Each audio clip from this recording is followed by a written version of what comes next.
오늘 6절의 말씀에 보면 이렇게 되어 있습니다.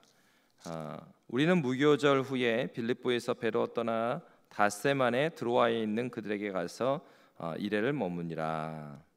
앞에서 에베소에서 오랫동안 사역했던 바울의 그 말씀을 강론하는 사역은 에베소뿐만 아니라 아시아 전역에 영향을 미쳤다고 했습니다.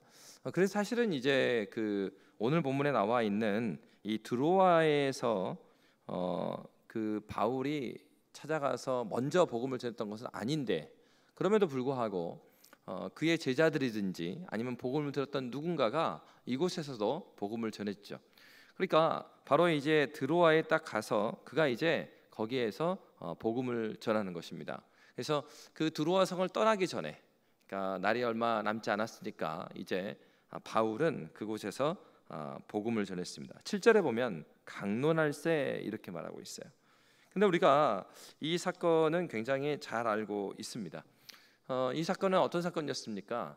바울이 말씀을 전했는데 그때 졸고 있는 한 형제가 떨어져서 이제 죽게 된 사건입니다. 사실은 지금 바울은 어떻게 하고 있습니까? 그가 이동하는 가운데 있어서도 복음을 전할 기회가 있을 때 그는 복음을 전하고 있어요. 다시 말하면 바울은요, 사명 따라 살고 있는 것입니다. 근데 여러분, 사명 따라 살고 있는데 오늘 본문의 이 모습은 굉장히 당황스러운 모습입니다. 그러니까 우리가 때로는요, 하나님께서 보내신 자리에서, 하나님의 보내신 그 자리에서 하나님의 백성으로, 내 그리스도인으로 양심적으로 그리고 하나님의 뜻에 맞게 그렇게 살아갈 때가 있는데, 그런데 어떤 일이 일어나요? 너무나 어려운 일이 일어날 수 있단 말이죠. 오늘 본문이 그렇습니다. 더군다나 오늘 본문에 보면 7절에 보면 이렇게 되어 있어요. 우리 7절 말씀 함께 읽도록 하겠습니다. 첫날에 우리가 떡을 떼려 하여 모였더니 바울이 이튿날 떠나고자 하여 그들에게 강론할세 말을 밤중까지 계속하매. 이때가 언제냐면 7절에 보면 그 주간의 첫날이라 이렇게 했습니다. 여러분, 그 주간의 첫날이라는 말은 사실은 이제 그 우리 달력하고 비슷하게 생각하면 되죠. 안식일이라는 것은 우리로 하면 토요일입니다. 그 주간의 첫날, 그러니까 안식 후 첫날이라는 얘기예요. 그런데 중요한 것은 예수께서 부활하신 다음에 제자들은요, 안식 후 첫날에 모입니다. 예수께서 부활하신 그날에 그들이 모이기 시작했어요. 그리고 오늘 본문에 보면은 그 주간의 첫날에 우리가 떡을 떼려 하여 모였다. 그럼 초대교회에서 보면은 이렇게 그 함께 모여서 예배드리면요, 예배드리는 현장에서 또 떡을 뗐습니다. 그러니까 예배와 성찬을 같이 진행을 해 나갔어요. 그러니까 지금 어떤 현장입니까? 주일에 우리하고 같죠. 주일에 모여서 예배드렸던 겁니다. 이들이 지금 함께 예배드렸던 거예요. 함께 예배드리고 있었는데 그 중에 그들에게 강론할세 말을 밤중까지 계속했고 8절에 보니까 우리가 모인 윗다락에 등불을 많이 켰다. 그 얘기는 사람들이 많이 모였다는 거죠. 그냥 집에서만 다 모일 수 있는 게 아니라 다락까지 다 이제 사람들이 꽉 찼다 이 말입니다. 그러니까 아마도 자리가 부족했을지 모르겠어요. 어쨌건 9절의 말씀에 보면은 이렇게 되어 있습니다. 우리 9절 말씀 함께 읽도록 하겠습니다. 유두고라 하는 청년이 창에 걸터 앉아 있다가 깊이 졸더니 바울이 강론하기를 더 오래 하며 졸음을 이기지 못하여 3층에서 떨어지거늘 일으켜보니 죽었는지라. 뭐 이유가 무엇인지 잘 나오진 않아요. 그러니까 뭐 그 윗다락까지 등불을 켰다, 이것은 사람들이 많이 왔다라는 그런 얘기고요. 그러니까 자리가 없어서 그 창턱에 이렇게 앉아 있었는 건지 아니면은 뭐 더워갖고 그랬던 건지 그 이유는 잘 안 나오지 않아요. 어찌됐건 유두고가 그 창에 걸터 앉아서 말씀을 듣다가 깊이 졸았다.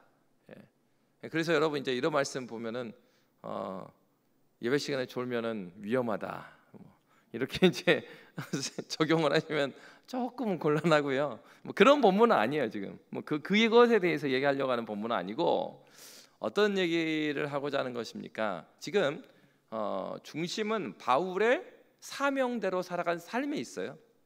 그러니까 복음 사역을 하고 있는 거예요. 그러니까 우리가 적용할 때는 꼭 이렇게 성경을 읽을 때 그런 분들 있죠. 그 성경 본문에서 중심 내용에 관심을 기울이는 게 아니라 자기에게 꽂힌 내용에 귀 기울이는 사람들이 있어요. 굉장히 성경을 잘못 읽을 수 있는 방법입니다. 그렇게 읽으면 안 되고요. 그러니까 오늘 본문은 뭐에 중심이 있냐? 지금 바울이 사명대로 살아가는데 이 어려움이 생겼다 이 말입니다. 그러니까 여러분 이런 거죠. 하나님, 제가 하나님의 뜻대로 주의 말씀대로 순종하고 걸어갔는데 정말로 당황스러운 일이 일어난 거예요. 주일이죠. 그리고 주일이고 예배드리는 시간이에요. 그리고 말씀을 전했는데 누가 전했어요? 바울이 전했습니다. 사도 바울이 와서 복음을 전했는데 거기서 사람이 죽는 일이 일어난 거예요. 그러니까 여러분 얼마나 불미스럽습니까? 이번 주일에도 이제 교육위원회 모여서 여름 사역에 대해서 피드백을 했어요. 근데 이제 한 분이 이제 그런 감사의 제목을 냈습니다. 그 여름에 많은 사역이 있었음에도 불구하고 단 한 명도 이렇게 큰 어려움 없이 감사하게 마쳐서 너무 감사하다. 저도 어린 시절을 생각해 보면 제가 시골에 있었기 때문에 이 광주에서도 그렇고요. 도시교회들이 수련회를 종종 왔습니다. 근데 사실 제 고향 교회가 진짜 그 당시에는 수련회 하기가 너무 좋은 곳이에요. 왜냐하면 그 교회가 있고 교회 앞에는 하천이 흐르는데 딱 교회 앞에 하천에 보가 있습니다. 그래서 물을 가두어 놓는데 아주 깊은 보는 아니에요. 어른이 쓰면은 뭐 키 이 정도 달 정도니까 그렇게까지 위험한 보는 아니고, 그리고 물이 이렇게 차 있는 거죠. 농사 지을 때니까. 그리고 맞은편에는 거기에 초등학교가 있었어요. 그러니까 운동할 수 있는 운동장 있죠. 교회에 집회할 수 있죠. 물놀이 할 수 있죠. 요즘에는 이제 물놀이가 다 갖춘 곳이 많지만은 그때는 그런 곳이 없으니까, 그러니까 수련회가 너무 좋은 곳입니다. 이제 한 번씩 광주에서나 뭐 장성에서나 교회들이 그 중고등부 뭐 청년부 수련회 옵니다. 그러면요 꼭 오면은 학생들이 꼭 물에 빠져요. 그래가지고 분위기가 굉장히 이제 엄해지는 경우가 많이 있어요. 여러분, 그러니까 한 명이라도 그런 사건이 딱 일어나면요 굉장히 긴장하고 이 분위기가 아주 위험해질 수 있습니다. 그러니까 바로 그런 거죠. 어떻게 했습니까? 사도 바울, 우리가 이름으로만 들었던 사도 바울이 온다니까 너무나 기대했을 거예요. 그런데 그 사도가 말씀을 전하는 중에, 예배드리는 중에 한 청년이 떨어져 죽는 일이 생겼다는 것입니다. 여러분, 사실 우리에게 있어서 우리가 생각지 않았던 이런 어떻게 보면 악재잖아요. 근데 이런 일들을 맞이했을 때 우리는 종종 두려움이 생기고요, 당황하고요. 또 이것은 도대체 무슨 일인가 그렇게 할 때가 많이 있습니다. 근데 이제 중요한 것은 이러한 시험거리가 왔을 때 우리가 이 시험거리를 대할 때 어떻게 대할 것이냐가 이 시험거리보다 더 중요한 것입니다. 저도 이 죽음에 대한 얘기, 이렇게 사람이 죽었던 그런 현장에 있었습니다. 단기 선교를 갔는데 이제 그 한국에 일하러 온 외국인 노동자들이 그 경기도의 이 화성 지역이나 그 안산 지역에 많이 있었어요. 지금도 좀 있지만은 그런데 이제 교회에서 그 외국인 전도를 하기 시작하다 보니까 그 외국인 그 예배팀이 생겼습니다. 그래서 많은 그 나라 사람들 예배를 할 수는 없고 교회에서 드렸던 예배팀이 이제 중국어 예배부가 있었고, 그다음에 태국 예배부가 있었고, 스리랑카 예배부가 있었어요. 여름이 되니까 각 팀마다 이제 아울리치를 갑니다. 그런데 그 외국인 노동자 지체들을 위해서는 어떤 아울리치를 갔냐면 그 마치 예전에 보면은 그 행복은 사랑을 싣고 막 이런 거.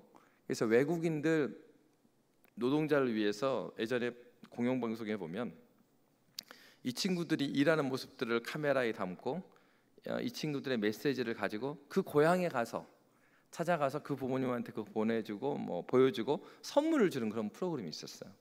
그래서 이 외국인 선교회 스리랑카 팀을 섬겼던 집사님이 우리 그 스리랑카 지체들을 위해서 이거 했으면 좋겠다. 그러니까 왜냐하면 스리랑카 지체들은 막상 본인들은요 그 한번 스리랑카 나갔다 오는 게 너무나 비용이 많이 드니까 그 엄두를 못 내는 거예요. 고향 가고 싶지만 비자가 나와서 일할 동안에는 계속 이제 한국에 머물러 있는 겁니다. 그래서 이제 스리랑카에 배를 섬겼던 팀원들이, 집사님들이 아이디어를 낸 것이 이 친구들의 일하는 장소도 다 찍고, 그리고 이 친구들의 그 부모님을 향한 영상 메시지죠.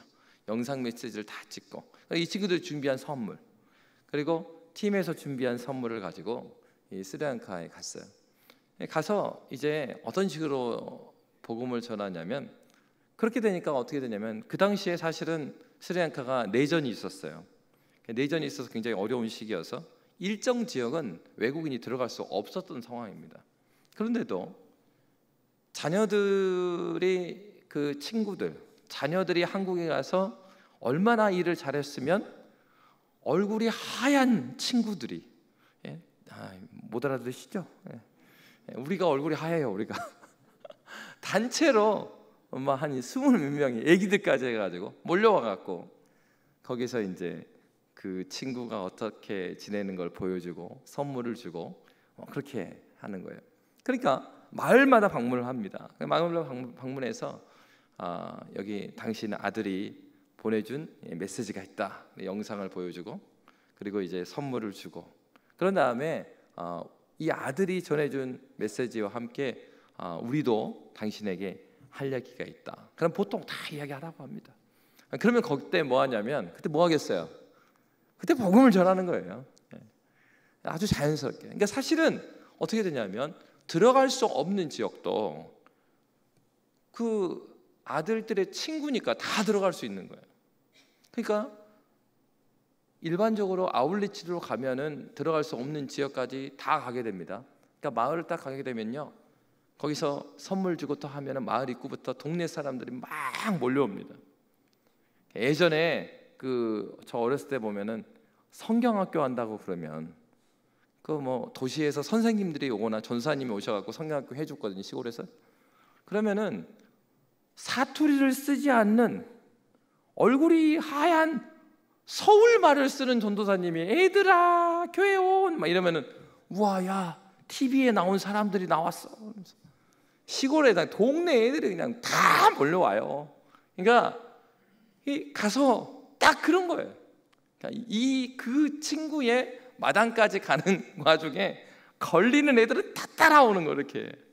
그러니까요, 복음을 전하는데 이 가족은 집 안에서 복음을 듣고요, 마을 사람들은 창문으로 다 쳐다봅니다. 그리고 이제 그 중에 이제 같이 동행할 수 있는 형제가 있어요. 그래서 이 친구는 스리랑카 사람인데 한국에 오래 살았던, 그래서 통역이 가능한 친구. 그래서 그렇게 이제 복음을 전하고 다니는 겁니다. 그러니까 사실은 그 일주일 동안 그 스리랑카 팀에 있었던 지체들의 집들을 다 돌아야 되니까, 그러니까 쉬지 않고 이 지역에서 복음을 전하면 차 타고 바로 떠나가지고 다음 지역 계속 돌아다니는 거예요. 그러니까 여기가 어딘지 저기가 어딘지 생각할 틈이 없어요. 그러니까 밤에도 막 차 타고 이동하니까, 그러니까 시간 나면은 차에서 빨리 자야 돼. 저도 처음에는 어디를 가는지 지도를 보고 막 이렇게 하다가 이제 그럴 수 있는 정신이 아니에요. 그러니까 이제 뭐 차에서 푹 잡니다. 그래서 이번에 내리라고 하니까 또 내렸죠. 내려가지고 다시 똑같이 이제 그렇게 합니다. 그러고 해서 첫 번째, 두 번째 집을 갔을 때는 그 스리랑카가 어떤 나라냐면요, 석가모니가 거기서 도를 깨달은 곳이 스리랑카입니다. 실론섬. 그래서 불교가 아주 센 곳이에요. 그래서 이제 듣자 하니까 예전에는 이렇게 복음을 전하다가 봉변을 당하는 경우도 있었다는 거예요. 근데 이 얘기도 제가 언제 알았냐면, 그 아울렛이 다 끝나고 이야기해 주더라고요, 집사님들이. 처음에는 이야기 안 해줘요. 목사님이 겁낼까 봐. 그래서 이곳이 어느 지역인지 뭐 그런 얘기 하나도 안 해주는 거예요. 그러니까 어떻습니까? 딱 가면은 처음에는 복음을 직접적으로 전하기보다는 간접적으로 그 위로하는 메시지 뭐 이런 메시지를 하다가 한 세 번째쯤 가니까 어떤 생각이 나냐면, 이러면 안 되겠다. 어찌 보면은 이분들은 평생에 한 번 복음을 들었을지 모르는데, 그러면서 세 번째 지역에 딱 내리라고 하니까 거기에서 내려서 본문을 딱 폈어요. 근데 본문을 요한복음 3장 16절을 폈습니다. 그리고 이제 복음을 막 전합니다. 근데 거기 집안에서 말씀을 듣고 있던 아버지의 표정이 굉장히 좋지 않은 거예요. 얼굴이 너무 힘든 얼굴이에요. 그래가지고 그러고 있는데 통역하던 친구도요, 왜 통역을 막 벌벌 떨어요. 그래서 왜 그래? 통역해야지. 그래서 이제 말씀을 다 전하고 끝냈습니다. 근데 그래 끝나고 나니까, 예배를 다 끝내고 나니까, 기도를 마쳐 나니까 이 아버지가 갑자기 자리에 딱 일어나요. 그러니까 한국 사람들은 그걸 잘 모르는데 이 같이 갔던 스리랑카 지체들이요, 뒤로 한 걸음 딱 물러서는 거야. 얼굴이 막 굳어가지고. 그러더니만 그 아버지가 막 걸어옵니다, 저한테. 그러니까 이제 상황이 굉장히 뭔가 심각한 상황이에요. 그리고 나서 제 손을 확 잡는 거예요. 그리고 나서 막 뭐라고 했어요. 그러니까 사실 이 상황에 이게 해석이 되지 않는 거예요. 이거 지금 내가 지금 복음을 전하면 안 되는 데서 복음을 전했나? 이런 생각도 들고, 내가 복음을 전하다 뭔 실수를 했나? 근데 이제 스리랑카 말로 하니까 이게 무슨 말인지 모르잖아요. 근데 거기서 옆에 지체가, 그 통역해 주는 지체가 통역을 합니다. 내용을 듣자니 뭐냐면은, 당신들이 오기 전에 올해에 한국에 가 있는 아들의 누나하고 또 남동생이 한 명은 그 물에 빠져서 죽었고, 그리고 또 한 명은 암으로 죽었다 그러는 거예요. 거기까지 통역을 하니까 이 친구, 통역하는 친구는 더 무섭죠. 그러니까 어떻게 해석을 했냐면, 이 친구는 아들들이 2명이나 죽었는데, 그냥 그 다음 말을 거기까지 했으니까 그랬는데, 한국에 보내놓은 아들놈이, 거기가 불교 국가잖아요. 한국에 보내놓은 아들놈이 예수를 믿어갖고 이런 일이 발생했다 라고 말할 것 같아서 이 통역하는 친구가 너무 이제 막 떨고 있었던 거예요. 근데 그 다음 말이 뭐냐면, 죽었는데 다행히도 물난리가 났을 때 둘째 아들은 한국에 있었고, 한국에 있었을 뿐만 아니라 한국에서, 그러니까 아들이 위에 아래 다 죽었는데 아들 살았잖아요, 둘째 아들이. 근데 산 이유를 보니까 너희들하고 같이 있었기 때문이고, 너희들이 예수를 믿었기 때문에 그렇다. 그러니까 한국에 있는 아들 잘 좀 가르쳐줘라, 그러는 거예요. 그러니까 사실은 그 상황 가운데서 우리는요, 너무나 겁에 질리기도 하고 도대체 무슨 일인가 했고, 또 나중에 이 친구가 하는 얘기가 그 얘기라는 거예요. 바로 그 동네가 어디냐면 석가모니가 도를 깨달은 마을이었대요. 그리고 몇 년 전에 선교팀이 와서 복음을 전하다가 두드러 맞았던 곳이래. 그러니까 이 친구가 그랬죠. 야, 너 그런 내용이 있으면 미리 말해줘야지. 그러니까 미리 말해주면 목사님이 안 가실까 봐요. 외국인 그 한국말. 야, 안 가면은 너는 어떻게 하려고 그랬냐. 여러분, 사실은 충분히 그렇게 해석할 수 있는 거죠. 야, 첫째가 죽고, 같은 해에 첫째가 죽고 셋째가 죽었어요. 이유가 뭘까? 일반적으로 우리가 생각하면 어떻게 생각해요? 뭔가 부정이 탄 거 아닌가?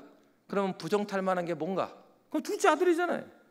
얘가 불교의 가르침을 버리고 예수를 믿고 있으니까 이렇게 나올 건데, 그 아버지가 그렇게 반응하지 않았어요. 그 말을 듣고서 우리 모두가요, 너무나 이제 막 그 마음속에 감동이 오면서 같이 이제 식구들을, 남겨져 있는 식구들을 손을 잡고 같이 막 기도해 줬어요. 기도해 주는데 아버지가 막 울죠. 우리에게 있어서 어떤 문제는요, 굉장히 시험거리가 될 수가 있습니다. 그러니까 이 아버지에게서도 얼마도 자녀를 잃은 일이 얼마나 큰 아픔입니까? 그런데도 이 아버지는 죽은 아이들에게 있어서 머무른 게 아니라 살아있는 그 아들이 어떻게 살 수 있었을까? 하나님의 은혜죠. 인간의 죄된 본성대로 생각이 흘러가게 놔두신 것이 아니라 하나님께서 아들을 잃은 슬픔 가운데서도 그 아버지가 이것은 하나님, 둘째 아들이 믿는 그 신 때문에 이렇게 우리가 살아있는 것이다 라고 해석할 수 있게 된 것이죠. 똑같은 문제인데요, 어떤 사람은 그 문제를 절망으로 보는 사람이 있습니다. 그런데 어떤 사람은 그렇게 보지 않아요. 오늘 본문도 바로 그러한 내용이 나옵니다. 바로 유두고가 떨어져 죽었습니다. 그런데 여러분, 오늘 본문에 보면 10절에 이렇게 말하고 있어요. 우리 10절 말씀 함께 읽도록 하겠습니다. 내려가서 그 위에 엎드려 그 몸을 안고 말하되 떠들지 말라, 생명이 그에게 있다 하고. 아멘. 사람들이 그러니까 떨어져 죽었으니까 얼마나 수군거렸겠습니까? 야, 이게 도대체 무슨 일이냐? 이런저런 얘기를 많이 했을 거예요. 세상은 어떻게 이야기합니까? 세상은 같은 문제를 보고서도요, 막 떠들어요. 죽었다, 죽은 것이다, 큰 일이 일어났다. 그런데요, 바울은 어떻게 말하고 있습니까? 떠들지 말라. 뭐라고 말했어요? 생명이 그에게 있다. 여러분, 이것이 교회가 감당해야 될 사명이죠. 세상은 소망이 없고요, 다 죽었고요, 절망이라고 이야기합니다. 그런데 그리스도인들은 어떻게 말해요? 떠들지 말라, 생명이 여기 있다라는 것입니다. 교회는 어떤 것입니까? 절망 가운데 소망을 외치는 것이에요. 이것은 정신승리가 아니에요. 왜 그렇습니까? 정신승리라는 것은 젊은이들의 그런 말 많이 해요, 요즘에. 정신승리다. 열심히 하면은 뭐 이렇게 좋은 날이 올 것이다. 그런 말 하지 마십시오. 그런 날 오지 않습니다. 우리 보고 정신승리 하라고요? 이렇게 말하는 경우들이 있어요. 그런데 여기에서 말하는 것은 정신승리 하라는 게 아니에요. 사실은 그렇지 않는데 그것을 사실인 것처럼 생각하라는 게 아니고, 오늘 성경에서 말하는 것은 무엇입니까? 이렇게 바울이 말할 수 있었던 이유는 생명의 주인이 우리 주 예수 그리스도께 있다는 것을 믿었기 때문입니다. 믿음이라는 것은 무엇입니까? 분명히 우리 기억해야 됩니다. 참된 믿음과 맹신은 다른 거예요. 미신은 다른 거예요. 있지도 않은 것을 믿는 거, 그건 미신이죠. 맹신은요, 내용도 없는데 믿는 거예요. 우리의 믿음은 미신이나 맹신이 아닙니다. 우리가 믿는 것은 믿음의 근거가 되시는 우리 주 예수 그리스도, 삼위 하나님의 어떠하심을 우리가 알기 때문에 믿는 것입니다. 그렇기 때문에 여러분 어떻게 해야 돼요? 예수를 믿는다는 것은 하나님을 더욱더 알아갈 때 그 믿음이 성장하고 자라가는 것입니다. 여러분, 바로 이거죠. 바울이 이렇게 외친 것은요, 근거 없이 막 가스라이팅을 한 게 아니에요. 지금 바울이 외친 것은 생명의 주인이 하나님이시기 때문에. 그리고 지금 예배 시간에 바울이 뭘 전했겠어요? 바울이 뭐 전했겠어요? 하루밖에 안 남았고 이 밤에 외쳐야 될 게 뭐겠어요? 복음이죠. 이 예수가 무엇이라고요? 생명이다. 그러니까 여러분 얼마나 당황스럽겠습니까? 예수가 생명이다 그랬는데 사람이 죽어버려요. 복음에 있어서도 위기가 될 수 있잖아요. 바로 그럴 때 바울은 사람들이 말하는 것처럼 떠들고 그렇지 않았어요.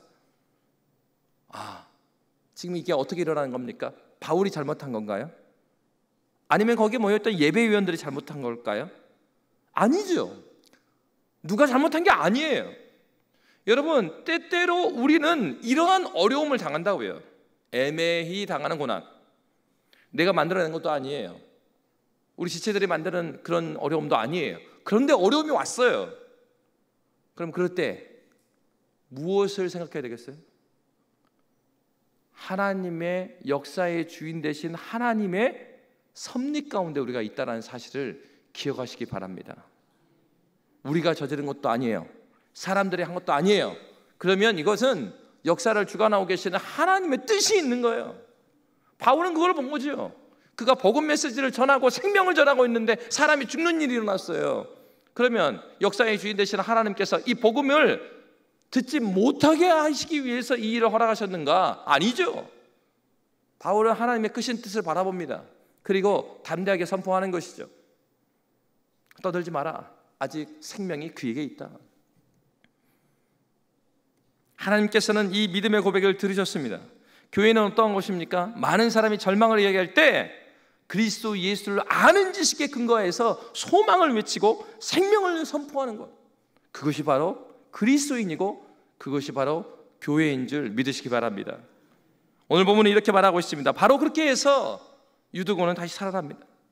11절 12절은 이렇게 말하고 있어요. 우리 11, 12절 말씀 함께 읽도록 하겠습니다. 올라가 떡을 떼어 먹고 오랫동안 봄날이 새기까지 이야기하고 떠나니라. 사람들이 살아난 청년을 데리고 가서 적지 않게 위로를 받았더라. 아멘. 유두고의 죽음은 교회의 시험거리였습니다. 그러나 하나님은 그 시험거리가 된 사건을 통해서 오히려 교회를 위로하셨어요. 그리고 그들에게 믿음을 더욱더 굳건히 만드셨어요. 여러분, 이러한 시험거리는요, 동전의 양면과 같습니다. 영어로 보면은 이 1월을 제뉴얼이라고 그러잖아요. 이 얘기는 다 잘 알고 계실 거예요. 야누스라는 신이 있다는 거죠. 그래서 야누스라는 신의 이름을 따서 제뉴얼이를 만들었대요. 왜 그러냐? 12월은 끝나는 달이잖아요. 1월은 시작하는 거예요. 그러니까 하나는 저물고 하나는 시작하는 거예요. 너무나 야누스라는 신이 그래요. 이쪽 얼굴하고 저쪽 얼굴 너무 달라요. 그것과 같이 1월은 그런 달이구나. 한 해가 저물고 다른 해가 시작되는 것이니까. 그래서 제뉴얼이라는 이름을 만들었다는 거죠. 여러분, 그렇습니다. 사실 지금 유두고라는 청년의 죽음을 보십시오. 우리의 눈에 보인 모습은 죽음입니다. 큰 재앙입니다. 그런데요, 하나님 편에서 보면은 이것을 재앙으로 만들기 위해서 하나님께서 이 일을 주신 것이 아니었다라는 것이죠. 여러분, 그리스도인들이 시험 앞에서, 시험거리 앞에서 가져야 될 태도가 무엇이겠습니까? 하나님께서 때로는 우리에게 어려움을 겪게도 하시고요. 그리고 애매히 당하는, 내가 만들어낸 그런 고난 말고요, 애매히 당하는 고난을 겪을 수가 있습니다. 그럴 때 기억해야 될 것은 바로 이거예요. 아, 이것은 바로 동전의 양면과 같구나, 야누스와 같구나. 한편에서는 어떻습니까? 우리가 죽음에 대해서도 그렇지 않겠어요? 죽음이라는 것은 이 땅에 누군가가 돌아가시면 굉장히 슬픔이 있습니다. 이 세상에서는 이제 마지막으로 뵙는 것입니다. 그렇기 때문에 이 세상에서는 끝이라는 의미를 가지고 있는 것이 맞아요. 그런데 믿음으로 보면, 믿음의 눈으로 보면 어떻습니까? 하나님과 함께 하시는 하나님의 시각으로 이 죽음이라는 문을 본다면, 이것은요, 믿음의 사람이 하나님께 나아갔다면 이제는 더 이상 고통이 없어요. 애통함도 없어요. 하나님께서 약속하셨고 우리가 평생토록 믿음으로 살아가면서 사모했던 그 하나님 품 가운데 계시는 거예요. 그렇습니다. 하나님께서 우리에게 허락하신 시험거리는 바로 이와 같아요. 한쪽에서 보면 그것은 막혀 있는 것 같고 끝인 것처럼 보입니다. 그러나 믿음의 눈으로 보고 주권자이신 하나님의 관점으로 바라볼 때 하나님께서는 나에게 일어난 그 애매한 그 고통을 하나님을 아는 도구로, 하나님을 찬양할 수 있는 도구로, 교회의 위로가 되는 도구로 주님께서 사용하시는 하나님이심을 믿으시기 바랍니다. 그러므로 우리에게 요구되는 것이 무엇이겠습니까? 이 세상을 살아갈 때 어떤 문제들, 시험거리를 바라볼 때 시험거리 자체보다, 시험 자체보다 더 중요한 게 뭐겠어요? 이 시험을 바라보는 그리스도인들의 태도가 더 중요한 거죠. 시험을 보고 넘어질 것이냐, 아니면 시험 뒤편에 계시는 하나님을 보고 하나님을 찬양할 것이냐. 찾아온 시험거리 자체는 어쩔 수 없어요. 그런데 이 시험 앞에서의 우리의 태도는 우리가 결정할 수 있어요. 여러분, 어떠한 태도로 우리가 주 앞에 살아가야 되겠습니까? 똑같은 문제도 한 선배 목사님 말씀하셨어요. 그렇게 이야기하시더라고요. 교회에 문제처럼 보이는 것도 문제라고 생각지 않으면 문제가 되지 않습니다. 무슨 말이겠어요? 정말 문제가 아니기 때문에 문제 취급을 하지 말라는 얘기인가요? 문제일 수 있지만 그 말은 문제에 넘어지지 말라는 얘기죠. 문제를 허락하신 하나님을 바라보라는 거죠. 답은 정해져 있습니다. 하나님께서 원하시는 것은 이 문제가 아니고 문제 앞에 서 있는 저를 원하는 거죠. 저와 여러분을 원하십니다. 우리가 이 세상 앞에서, 이 문제 앞에서 어떠한 태도로 하나님 앞에 걸어갈 것인가, 그것은 우리가 선택할 부분이에요. 여러분, 어떤 길을 선택하시겠습니까? 많은 사람들이 말한 것처럼 죽었다 수군거리면서 떠드는 쪽을 선택할 것인지, 아니면 하나님을 믿기 때문에 하나님의 생명을 선포할 것인지. 우리에게 문제거리로 드러난 것은 어쩌면 감사의 제목입니다. 왜 그렇습니까? 그 문제를 통해서 나도 몰랐던 나를 발견하기 때문에 그래요. 내 스스로가 나를 속이면서 살아왔는데 내가 어떤 사람인지 그때 드러납니다. 드러나지 않는 문제는, 감추어져 있는 병은 고칠 수 없어요. 내가 어떤 부분이 아팠는지를 알 때, 의사가 정확하게 진단을 해줄 때 그 다음에 처방이 나오는 거예요. 하나님께서 우리에게 허락해 주신 이런 문제들 앞에 우리는 그걸 발견하게 돼요. 내 믿음의 실체가 어디 있었는지를 보게 되고 내 영적인 나이가 그때 드러나는 것입니다. 바로 그때 주님께서 우리를 원하시는 거죠. 너는 어떤 선택을 할 것이냐? 내가 허락한, 하나님께서 허락하신 그 문제 앞에서 어떤 답을 선택할 것인가? 하나님께서는 저와 여러분에게 지금도 말씀하십니다. 주님 앞에 서면 문제가 되지 않습니다. 오히려 주님 앞에 서면 그 문제는 내가 더 주님을 알아가기에 합당한, 나에게 합당한 하나님의 섭리로 해석이 될 것입니다. 우리 지체들에게 있는 어려움들이 있으십니까? 지체들에게 문제가 보이십니까? 일반적으로 말하는 그 문제 가운데서도 교회를, 영혼을 중심으로, 하나님 사랑 중심으로 본다면 그 지체는 문제로 보이지 않을 것이에요.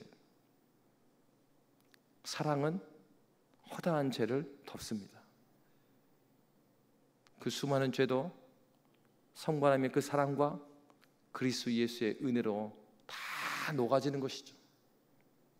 문제 있어 보이는 지체에게 문제를 지적하기보다는 그에게 찾아가서 그 문제를 끌어안고 함께 울어준다면, 그리고 그를 위해서 기도한다면 하나님께서 그때 함께 일하실 것입니다. 그리고 하나님께서 우리가 기대하지도 못했던 놀라운 생명의 역사를 우리 가정에, 우리 교회에 더해 줄 것이에요. 저와 여러분이 우리의 삶 가운데, 관계 가운데 하나님의 그러한 생명의 기적을 매일매일 누리시는 믿음의 교회 되시기를 주의 이름으로 축복합니다.